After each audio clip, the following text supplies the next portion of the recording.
Hello, everyone. Nice to see you. I am Emily Goodman from EMC Research, calling in from Oakland, California. I have my colleague Greta Frost here as well. She is calling in from Columbus. So happy you are all with us. You are in the breakout session for polling. So we are going to talk about what the heck public opinion research is and how you might use it in your campaigns. So I'll get started by sharing my screen, and once I do that, I won't actually be able to see anything in the chat box, but don't let that stop you. Feel free to make comments and chat alongside the presentation.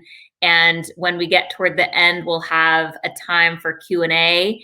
And we'll go through any questions that you have and can kind of go backwards and look at any slides that you wanted to talk about in more detail. Okay.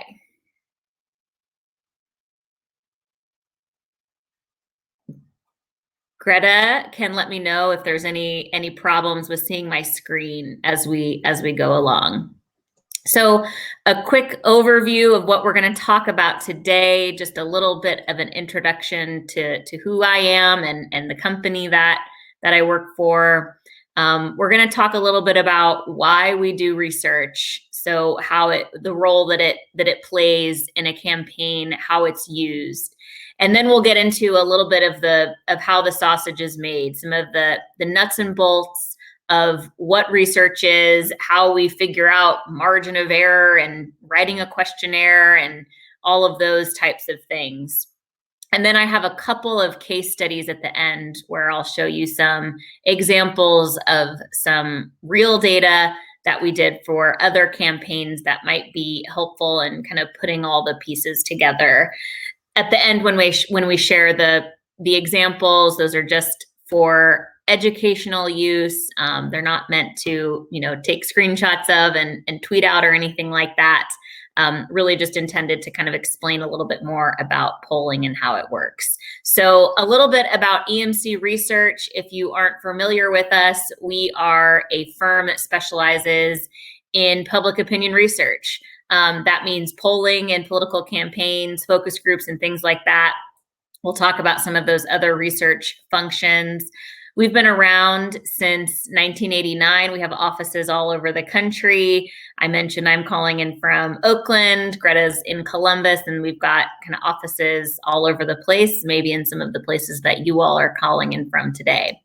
We are a majority women owned, and our clients include a lot of political campaigns, a lot of candidates like yourselves, public agencies. So we work for school districts and transportation agencies and things like that.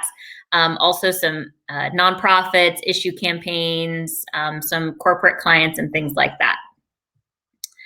So we'll get into why we do research and the value of good research and kind of how it helps in the political campaign context. So a few things about good research. We think that good research leads to informed action, helps us make better decisions. It's an antidote to the anecdote. So we have some assumptions about the way things are, the way your community thinks about X, Y, or Z. And sometimes we're right about those things, and the data that we get back validates some of those assumptions. And sometimes we're very, very wrong, or we're surprised by the data. And so good research helps us understand the community that we're working in and kind of provide some either validation or level setting to some of those expectations and assumptions that we have about the community that you or that we're running in. It leads to a more effective use of resources. So if you're running a campaign with limited resources, you have only so much money to spend on communication, either direct mail or phone calls, or a very high dollar campaign might do TV ads, digital and things like that. You want to make sure that you're spending that money as efficiently as possible, and research can really help with that. So it's a sliver of the communications budget that you might have, but it really says, okay, how are we going to spend the remaining $100,000 or whatever of our campaign? telling you very targeted where to go, what to say, who to say it to, and things like that. And we'll give you some examples of that. It offers unexpected insights and can reveal alternative paths to success. So you might think, I know that my base is on the east side of my city, and I'm going to go there. I'm going to spend all my time there, because if I can just get those people out to vote, then I'm definitely going to win. And the research says, your base is there, but you've got a huge opportunity on the west side of the city. And if you just have an opportunity to introduce yourselves to people on the west side, they'll vote for you. So the research might tell you, you want your base to vote, but actually there's a rich opportunity if you just spend some time where you think you don't need to spend time and actually introduce yourselves, and you get a lot of bang for your buck by doing that. Lastly, it can help solve internal conflict. So I'm sure that if you, either in your own campaign or a campaign that you may have been a part of, sometimes there are conflicting goals, or, we should do this, or strategy kind of conversations where, the campaign manager might feel differently than the candidate, or the candidate's spouse or loved ones might feel differently than the candidate, and so on. And it can help kind of solve some of those issues or conflicts, a loaded term, but sometimes you just don't agree on strategy, and research can really kind of get everybody behind one strategy and understand how to make use of the money. Why do campaigns use voter research? So you might be familiar or been, a part of some sort of research in any previous campaign or in your current campaign. But some of the things that we use the research for include establishing the state of the election. So that can happen kind of right when you decide to run, or even before you decide to run. And then as your campaign evolves, we're continuously checking in to see how the race is going and where we can shift resources and things like that. So that helps us understand, name ID. Do people actually know who you are, what you're running for? Is this mostly an introduction of you, and things like that? Issue awareness, obviously COVID and other things are top of mind, but what else besides that are people really thinking about when they go to vote? Is it that school bond measure that's on the ballot at the same time as your election? What else is on their minds when they're thinking about voting, and having that context, knowing if they're feeling, optimistic about the direction of the city or the community or the state, also helps you understand, the tone of your campaign. And then of course the horse race, right? Who's winning? How far are you ahead or behind? And where can we make up some ground? Campaigns also use voter research to inform strategy. So we're understanding the broader political environment, like I just mentioned, uncovering voter attitudes, right? If people are feeling, super anxious about, COVID or the economy or things like that, you want to understand kind of where your campaign is going in the general sense of strategy, and you don't want to create materials that are tone deaf to what your community is feeling. And then of course validating or invalidating those that anecdotal information that we talked about a little bit. You have assumptions about what you think your community feels, a strategy you're ready to go kind of all in on, and research can really kind of help you just align the boat or direct it a little bit differently if needed. And then we use research to evaluate communications. So sometimes we are actually testing ads. So you say, I want to run this ad or this ad. We'll say, well, let's test it. So we'll actually do a poll or some research or focus groups or something like that helps us understand real voter reactions to your potential campaign and creative materials, and say, you know what, this one lands totally flat. You should run the other one. And then lastly, identifying target audiences is a big piece of why we use voter research. I used the kind of east side, west side example earlier. That's sort of in the same vein, in that there might be a particular community where if it's a high turnout election, but a lot of candidates are running, and you actually only need 30% to get into the runoff, then we say you focus on, women over 50, on, the west side of the city, and give you a hyper targeted kind of audience to go after. where you're going to get the most bang for your buck. Without research, you're flying blind essentially in a lot of ways. And sometimes you don't have the budget to do research, and that's totally understandable in many cases. But if you do have the budget, research can help you inform overall strategy and really identify the audiences that you can be going after as you build your support. Some of you may be familiar with kind of the media version of polling, which is a lot different than the polling that you would use in a campaign or if you're running for office. So I'll go through a few different kind of differences in those two. If you're only familiar with, scrolling through 538 or Real Clear Politics or some of those like fun websites that we all love to do around election time, that's a totally different beast than the actual mechanical polling that you would do in a race if you're running for something. So the goals of polling are much different. So in a campaign or a private polling setting, you're really using the poll to make big decisions, really kind of understand your overall strategy, create a strategic roadmap, and really figure out how the heck you're going to win, right?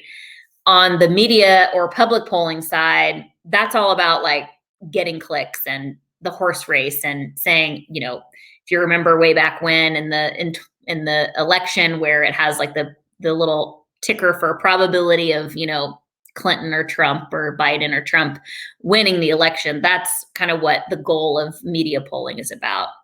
The sample, we're going to get into this nitty gritty in a few minutes, but very broad strokes on sample. In your campaign, we're most likely surveying people who are going to vote in the election. We're using past vote history to figure out who's going to vote.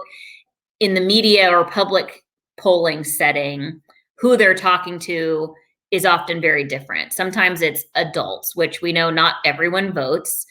Sometimes it's just registered voters, but even that, it's different than people who are actually likely to vote. So the sample, or that is who we're actually surveying in the poll, is a bit different in a political campaign context versus a media or public poll. How the interviews are done, that's methodology or mode.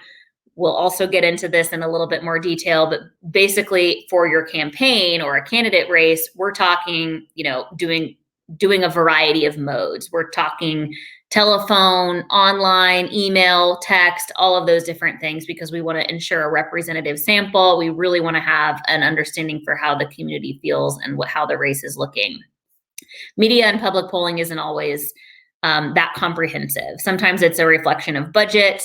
Other times, they're doing a single mode, or it's just an all online poll or an all IVR where they just call you and you push the buttons on the phone.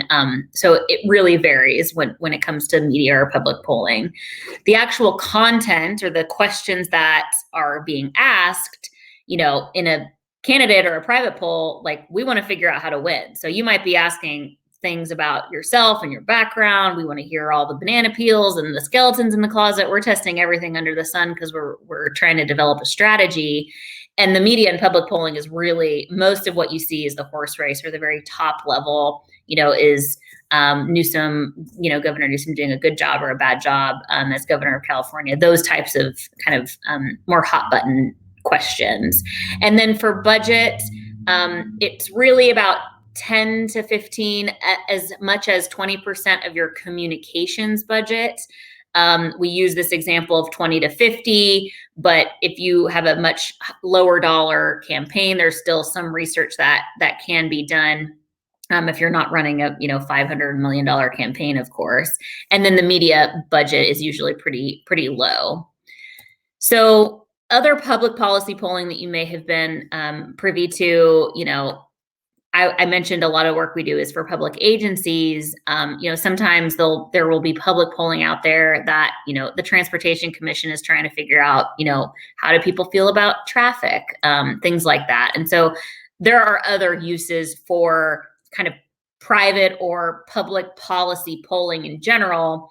And those usually follow a similar kind of path and outline and structure as a candidate poll. And I'm just saying that because sometimes if your campaign might not have the budget to do its own whole research program, you still might be able to have access to some other data out there that other entities have done that could be useful, right? So people can tell you in a citywide poll, oh, by the way, voters are feeling really grumpy about things. That's a helpful data point. And so you can look for other polling and data and things as your if you don't have the research to do your own polling.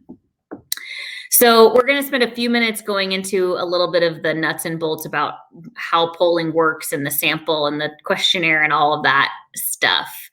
The first thing, quantitative research is really numbers research, right? That's probably the most familiar you are. If you see a poll that says, you're up by 10 points, that's based on quantitative data. It's using a random sample. It's projecting data to a broader population. It's really telling you like numbers and horse race and where to go and all of the targets, and you need to get X percent to win and blah, blah, blah. That's quantitative. Qualitative, on the other hand, is more like focus groups and understanding in depth why people feel the way that they feel. So this is where we might be doing ad testing, where you say, why didn't you like that particular shot of the ad? What was it about, that setting or that person they were talking to that really didn't sit well with you? That's where we get some of those in-depth interviews and conversation and hearing more about why people feel the way that they feel. When it comes to methodology, some of the building blocks that we're thinking about include the mode. So that means how are we contacting respondents? We're going to get into some various ways that might happen, but what I mean when I say mode and how we contact is, how are we actually conducting the survey? Are we sending people an email with a link to take the survey online? Are we calling them up old school on a landline telephone? How is it that we're actually asking people to take the survey? The sample size, that means how many people we're actually talking to and what the margin of error is on that. And we'll get into that a little bit more. The sample source, so where are we actually getting the list of voters from, right? Some of you might be familiar with VAN or PDI or L2 or Catalyst or TargetSmart, those types of companies or vendors that have, data compiled, state parties and things like that.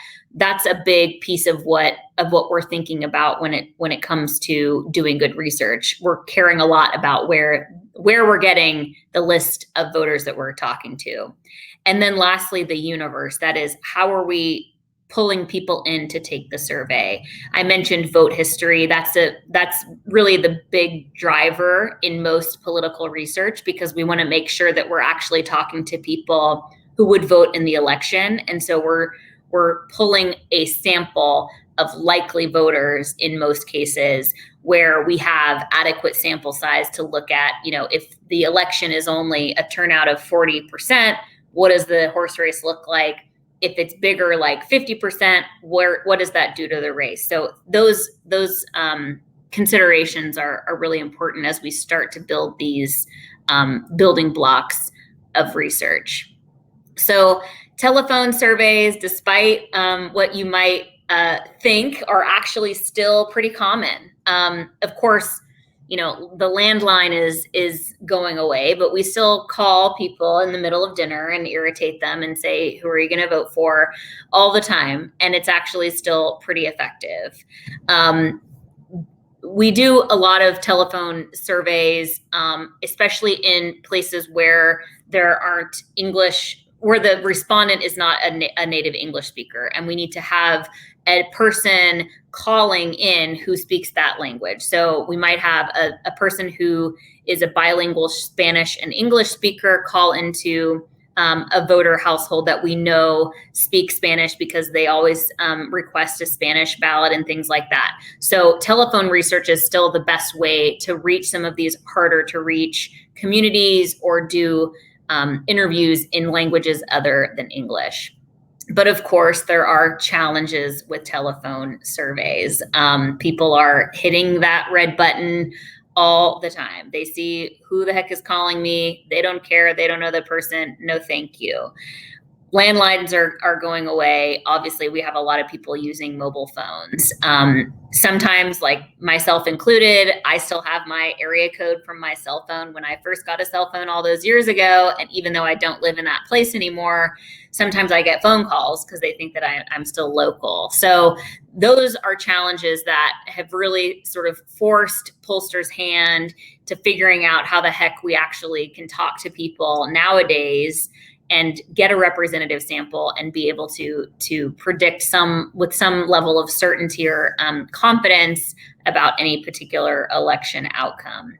The outcome of all of this is that it's getting really expensive to do research. And that's because we have to get a little bit more creative about how we contact people. So now we're starting to incorporate online interviewing as well. This can come in a variety of ways. I would say in the political campaign context, it's most commonly used as sending an email with a link to take a survey, sending a text message with a link to take the survey. We have kind of the access to more and more email addresses available on voter files. You know, sometimes now when you register to vote, you put an email and your official communications can come by email. People like us and campaigns have access to that data because it's public. And so it allows us to contact people in different ways, whereas it used to only have, sometimes in many cases, a landline number. So as people are becoming more mobile and using email and texting more often, that just means that the industry is evolving, and that's how we're starting to contact people.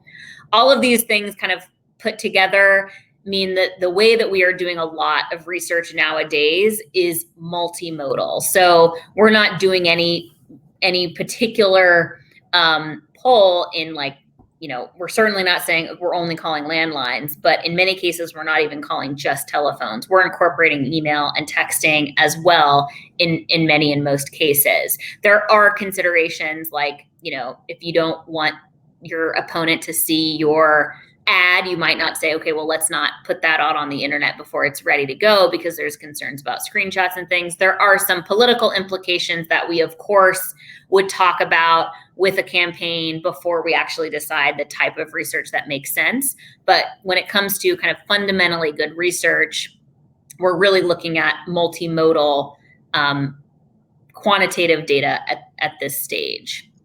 There are other types. Oh, yeah. We do have a question. Amy asked, how are we using texting to talk with folks?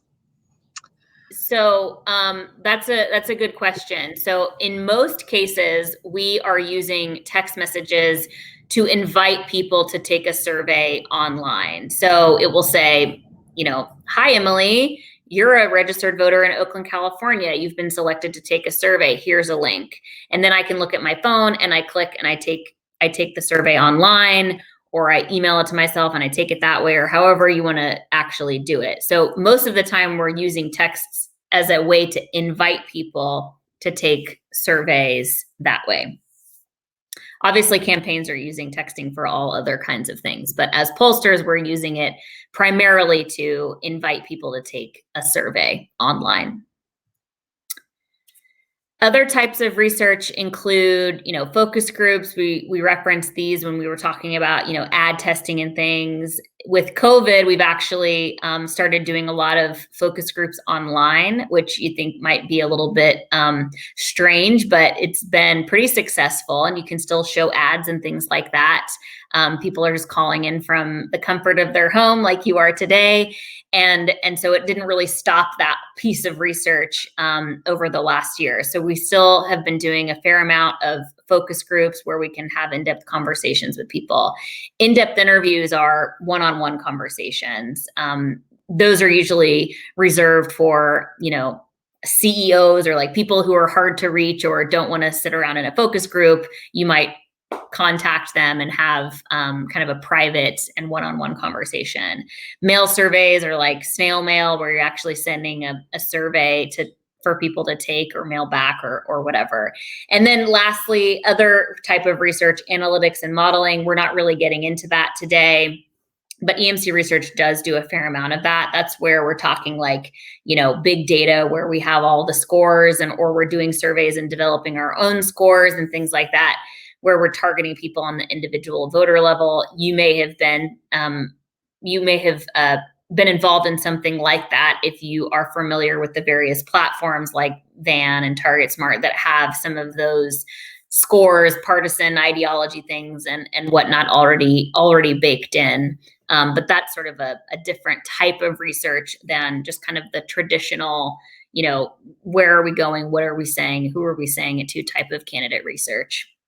So very simply put, kind of the process when it comes to doing research in a campaign, you start by understanding, you hire a pollster or you're interested in hiring a pollster. You say, okay, they come on board, we say, we want to do a poll and figure out how I'm going to win this race. So you start with, okay, how are we doing this research? What are we going to do? Is this going to be mixed mode? What's our sample size? All of those kind of mechanical pieces.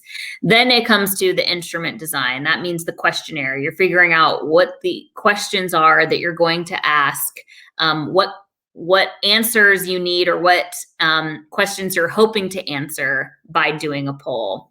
Then we go and we actually conduct the interviews in a variety of ways. And then we come back with some analysis and strategic recommendations on what are the challenges, what are the opportunities, where can you look for your target audience and things like that. Lastly, execution, or I guess second to last, execution is where are you actually doing the work? So I use the East Side, West Side example. We say, okay, go here, say this, and at this rate. And then the assessment, of course, the ultimate assessment is the election, but we also do, tracking polls and things like that help us understand, how the race is shifting as it gets closer to the election. And then you can refine your approach depending on what the data is telling you.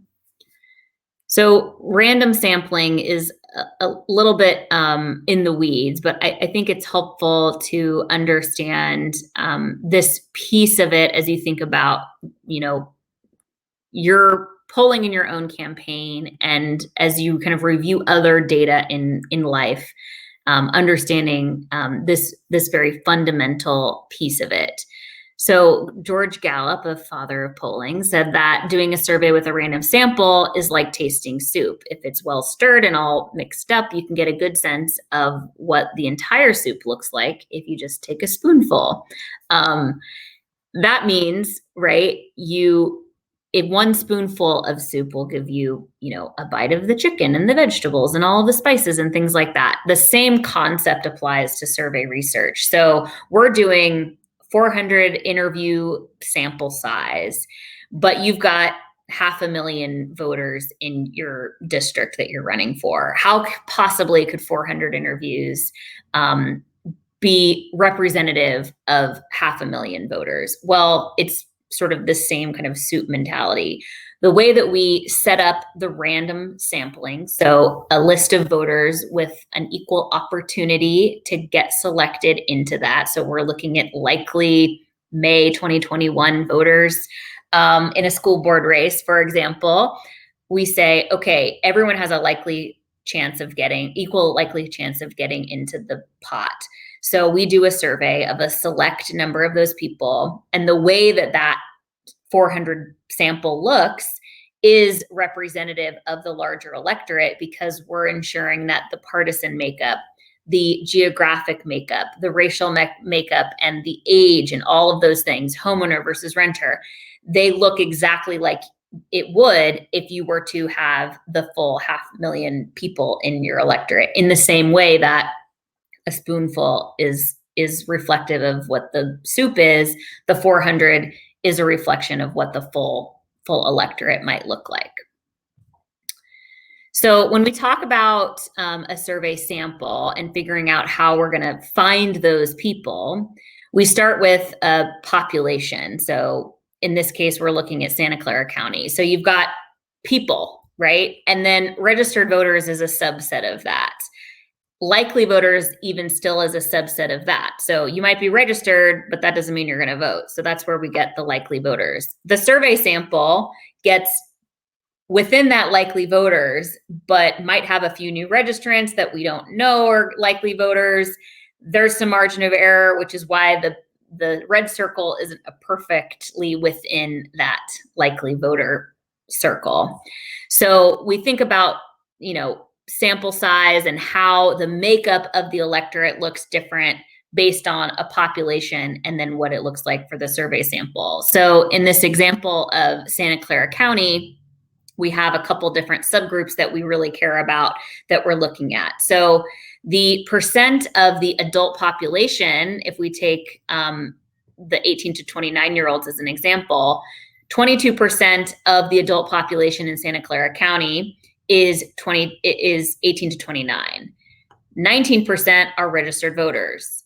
10% are 2016 presidential election voters, but only 11% are likely voters in a midterm election. So put another way, if you're looking at the population, 18 to 29-year-olds make up 22% of that population. But when we look at likely voters, they're only 11%. So part of what we are doing when we're doing random sampling, and that allows us to look at the broader electorate, is saying, okay, we need to ensure that the 400 people in our poll, 11% of them are 18 to 29, because we don't want to overweight them or overrepresent them as though they were a part of the population at 22%, because that wouldn't give us data that is representative of the likely voter electorate, which looks different than the general population. When we talk about how many interviews are enough, or what is the sample size, so you may have seen, big, giant, national samples of 1,200 interviews, right? At a certain point, the more interviews you get doesn't really matter. There's a rate of diminishing return. Where you're getting the most bang for your buck, and probably what you would be dealing with in one of your campaigns, is something in the 400 all the way up to 800 range. Really depends on the geography. It depends on, what are those subpopulations that you want to look at and things like that. So generally speaking, the margin of error on, 400 interviews is about plus or minus 5 percentage points. That just means that if we were to do the same exact poll 100 times, 95 out of 100 times, we would come within 5% of the data that we got that very first time. So that's what it means to have a margin of error. And I mentioned, the 400 sample size that we've been using as an example, but sometimes we know that we care about the data overall, but there's a particular subgroup within that. So we use the 18 to 29-year-olds as an example in a couple slides ago. Well, in a 400 sample size, if 18 to 29-year-olds are 17% of the electorate, we're only getting 68 interviews or so with that particular audience. And we say, you know what? We care a lot about the young people. They're a huge target audience for us. I'm a 18 to 29-year-old running. I know that that's going to be my base audience. I'm really going to need more interviews, more data, more reliability among the young voters to really understand what my strategy is going to be. So we might increase the sample size either within the 18 to 29-year-olds or within the overall sample size, so that we end up getting more with 18 to 29-year-olds. So it's not just about that overall 400 interviews, but before you do any research, you want to know, is there a particular audience that you're going to care a lot about that we're going to need to look at? And we need to know that ahead of time so that we can kind of rejigger how we distribute the interviews and things to ensure that we're having, that we'll have an adequate sample size to look at on the back end when it comes to analysis and crosstabs and things. So looking at questionnaire design, it's obviously really important, right? The way that you say anything can affect how people are going to take it. This is especially true when it comes to like policies and things like that, but it's also true in candidate campaigns and candidate polling, because how you introduce yourself to voters really matters to them. So in a questionnaire, we're trying to be as unbiased and as kind of realistic as possible. So we're paying really close attention to how we're talking about you, how we're wording the questions. Like, would you support, if you're super biased and say, would you support this candidate who loves like rainbows and puppies, or this person who is a total jerk? And, that sort of contrast isn't really helpful, because we want to know, okay, realistically speaking, all things being equal, how do people perceive you versus your opponent, as though they will see when they actually get to the ballot. The way that we're ordering the questions is super important. Sometimes, especially the case with sometimes policies, but also if someone has a very complicated kind of job or background, or does something that's kind of hard to explain, it's really important that we simplify anything, because not only are we talking to people like on the phone or on the internet, it's really, you have to keep it very simple, but it's also, that's how you communicate to people. You're trying to be, meet them where they are, and not be, overly complex in the wording, because it just adds to confusion, and you're not really getting good data out of that. And then we're making sure that we're including any additional questions kind of at the end for crosstabs. So the voter file has all kinds of bells and whistles that tells us, depending on the state, what the party registration is and things like that. So some questions or some data we have available on the voter file, others we don't, right? So we have to actually ask, do you have kids at home? We want to look at parents versus non-parents, things like that. Informed versus uninformed means, how we're asking about the race without information, and then after we share, candidate information, that goes back to question wording. So if you think about how a poll instrument or the actual survey looks, it's kind of an upside down triangle, where we start really broad, where we're asking, are things headed down or headed in the right direction or off on the wrong track? What are the issues you care about? Then we get into, okay, here's who's running for school board. Okay, let's share some information about the candidates running for school board. How would you vote? So it sort of goes from very broad to very narrow. A couple quick case studies before we get into Q&A. I want to reserve a little bit of time for that, so I might just go through one very quick case study here. We worked for Rebecca Bauer-Cahan in a 2018 election, running for assembly in the East Bay of California here, east of the Bay. Catherine Baker was the incumbent Republican member of the assembly. She started out the race very well positioned. She was far ahead. She was very well liked. Many people, even though it was an advantage for Democrats just based on party registration, a lot of people didn't even know that Catherine Baker was a Republican, because they saw her as an effective leader, well liked, and things like that. Rebecca Bauer-Cahan was a super well match for the district.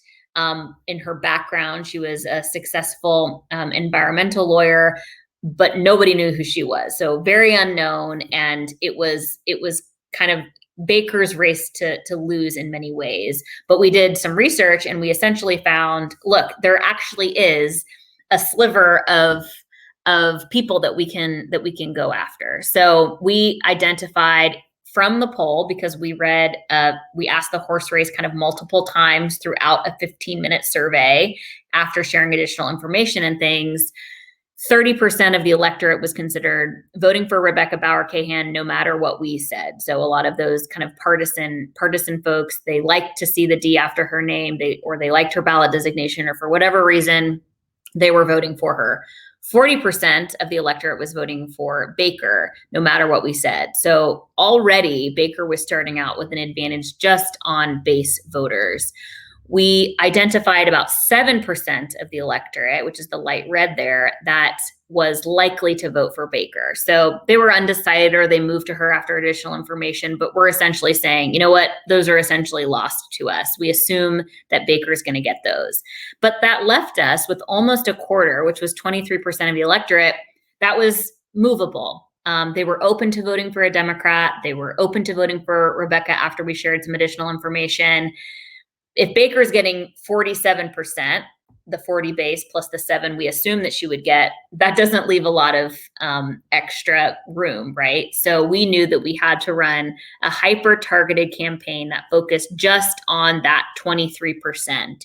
And when we looked at the poll among that kind of juicy light blue target voter, we saw they cared a lot about the environment. They cared a lot about women's health, specifically abortion rights. And so we knew that we could connect with those voters, or Rebecca rather could connect with those voters on those issues. And so the creative material, and total props to the creative minds who put together her ads and mail pieces and things like that, really used this information to figure out where to go and who to talk to and how they could really highlight Rebecca's background on the environment and women's health to really drive home support. So in the end, Rebecca did end up winning with 51% of the vote.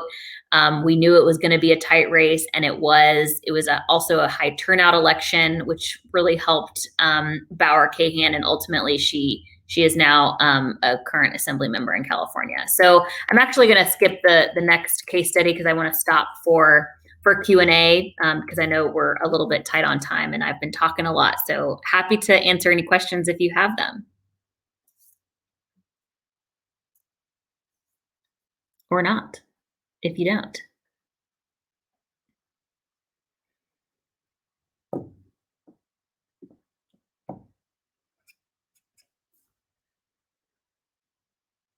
Okay. That was a lot of information. Sorry, technical difficulties here. I have a question because I'm interested. Yeah. So it's gonna be personal. Sorry, guys. So you were saying school board race, which got me thinking about my race. How would you go about, what would you suggest polling for my race since it's a cumulative voting? So every voter gets 2 votes. How would we be able to desegregate that data to ensure that I'm at least getting like 1 vote or both the voters vote? Yeah, that's a really good question. And it's not, as you're living, it's not always as simple as person A or person B, right? Sometimes you can vote for 2 candidates. Sometimes you can vote for your top 3.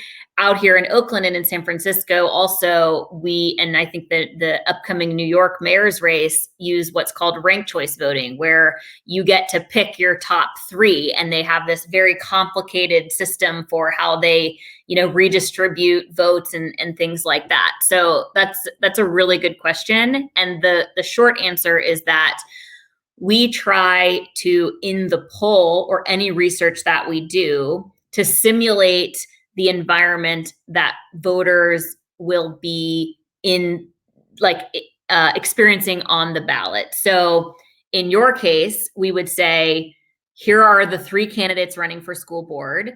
You get to pick 2. Who are your 2 that you would pick? And we can do some sort of complicated analysis on the back end to sort of understand who are the people that are voting for you as their first choice, who are voting for you as their second choice, who is voting for you as at least one of the 2.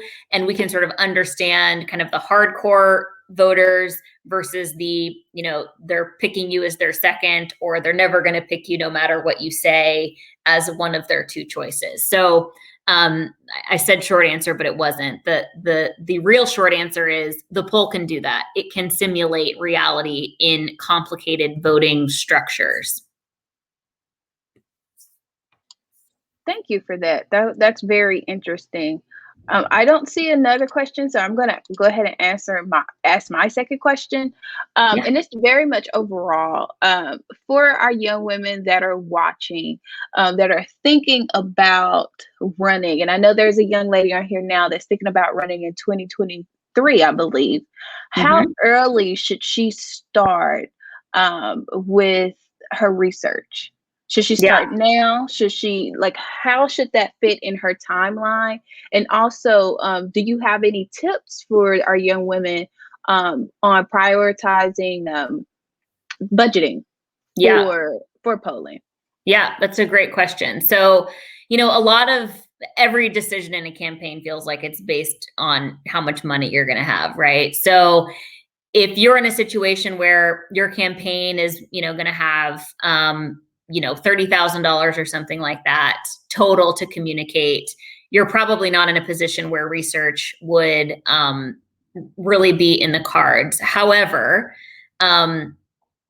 EMC and companies like us, it doesn't mean that you still can't get some sort of value out of polling. So sort of setting aside kind of the very, very low dollar campaigns, but if you're in a situation where you have at least like $10,000 to $15,000 or something like that to do any kind of research, then you want to get started with hiring someone for polling around the same time that you're hiring people for, doing mail and media and things like that. We're sort of considered alongside those other consultants. So probably after you hire a campaign manager or your general consultant, depending on what kind of campaign structure you have.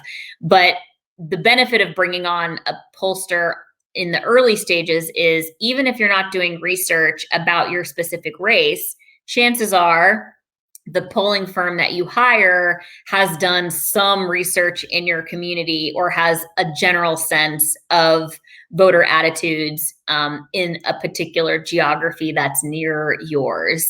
That's just to say there are a lot of polling firms, but EMC specifically, because we have offices all over the country, we oftentimes have some pulse on, community attitudes in the most random of places. We may have done a survey about garbage in North Texas, but that gives us a general sense of what the issue priorities are in that area of Texas. And so that can still inform your campaign, even if you're not at the stage of doing research. And then what was the second question? I talked too long. I already forgot. It was budget, or it was timeline, and yes, timeline. Yes, timeline, budget. When you actually might do the research. Yes, exactly. Yeah. So a lot of that depends on when you start communicating, right? So if the election is in May, early vote starts in, April or mid-April, but you need to start communicating kind of 2 months before that. You're wanting to do research within, I would say, a month or so of actually starting to communicate. So for someone who's running in 2023, you're not really at that point yet. But if you think about when you'd start communicating, you want to back it up from there and give yourselves a couple months of buffer to actually internalize the data.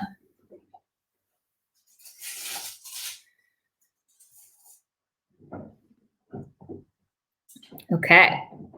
I just wanted to share my contact information so you have it. Of course, you're all running for office or thinking about running, so you're not trying to be pollsters, but if you ever are, you can reach out, but this is my contact information. If you have any questions as you get started with your campaigns and decision-making process, and even if you're thinking, research isn't really in the budget, or I'm not sure if research is in the budget, we can help you answer those questions just as kind of a help as you're thinking through, because we know that it's a big investment and it's something that it doesn't always make sense, but sometimes it does in some capacity. So Emily, I don't know if you can see, but Amy just commented, pollster is such a cool job. And I think that is awesome, because when I tell people I'm a pollster, they're like, whoa, really? And I'm like, yeah.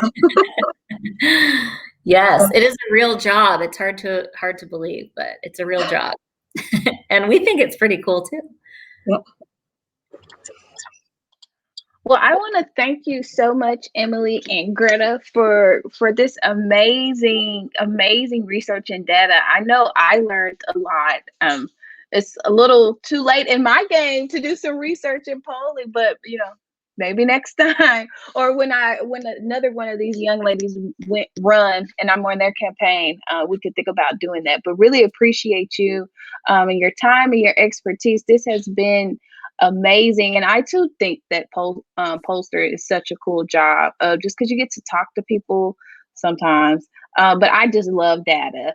And yes, Julia P said this was so awesome and such valuable information, and it truly was. And so thank you so much. Thank you all for joining us. Hope you got some tips and trade. Please use Twitter. And thank you again, Emily and Greta. Thank you all so much. Have a great rest of your conference. Talk soon.